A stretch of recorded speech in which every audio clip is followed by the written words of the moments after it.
마태복음 5장은 예수님의 산상설교의 말씀입니다. 하나님의 나라를 소유하려면 서기관과 바리새인의 의보다 더 나아야 한다고 말씀했습니다. 그러면서 우리에게 사랑을 제시하고 있는 것입니다. 그 사랑은 원수까지 사랑하는 자리입니다. 원수를 사랑하라는 말씀을 붙잡은 우리에게 예수님께서는 현실로 주어질 4가지 예시를 들려주십니다. 오른뺨을 치면 왼뺨도 돌려대라. 고발하여 속옷을 가지고자 하면 겉옷까지 줘라. 억지로 오리를 가려거든 심리까지 가라. 구하는 자에게 주고 거절하지 말라. 우리가 살면서 이런 일을 겪을 때 얼마나 억울하고 모멸감이 들고 분노가 치밀겠습니까?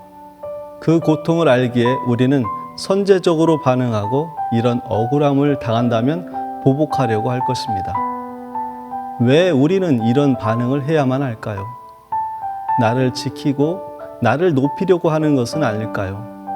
상대방이 나에게 모욕적인 표현으로서 오른뺨을 칠 때 이에 상응하는 행위를 해야만 내 존재가 무너지지 않을 것이라고 여긴 것입니다. 그런 우리에게 예수님은 이렇게 말씀하십니다. 누구든지 나를 따라오려거든 자기를 부인하고 자기 십자가를 지고 나를 따를 것이니라. 예수님께서는 우리를 살리기 위해 뺨을 맞고 고통을 감수하고 십자가에서 처형당하는 자리까지 갔습니다.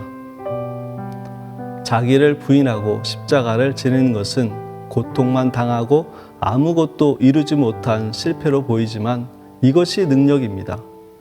그 능력으로 우리가 지금 구원받은 자가 된 것입니다. 주의 길을 따라가는 우리에게 주어질 현실의 자리는 세상입니다. 신자는 세상 가운데 부름을 받았기에 세상에서 존재를 나타내야 합니다. 그것도 원수까지 사랑하는 것으로서 말입니다. 이것은 하나님께서 우리를 어떠한 가치로 여기고 우리를 향한 사랑과 계획과 성취에 대한 믿음 없이는 불가능한 것입니다. 마태복음 18장에서 예수님은 베드로에게 7번을 70번까지라도 용서하라고 말씀하시면서 만달란트 빚진 자의 비유로 말씀하십니다. 그러므로 천국은 종들과 결산하려 하던 어떤 임금과 같다고 말씀합니다.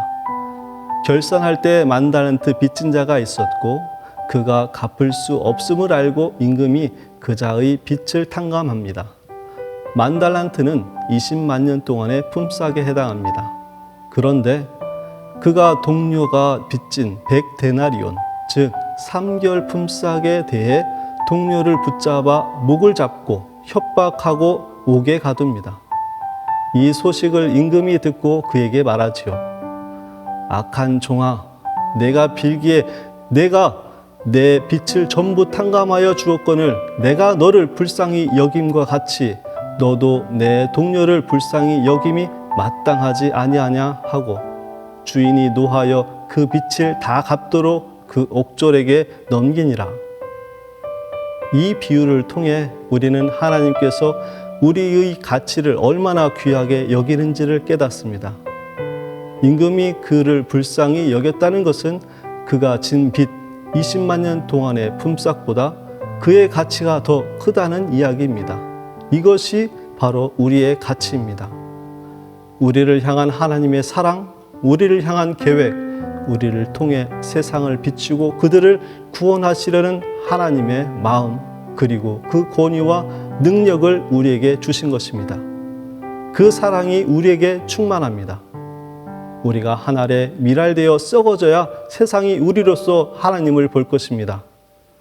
6월은 나라를 위해라는 주제로 묵상하고 있는데 가정과 일터, 교회와 세상, 어느 곳에도 우리가 소금과 빛이 되어 생명되고 부흥되어야 될 줄로 믿습니다. 소금과 빛은 세상에 근거하여 나타납니다.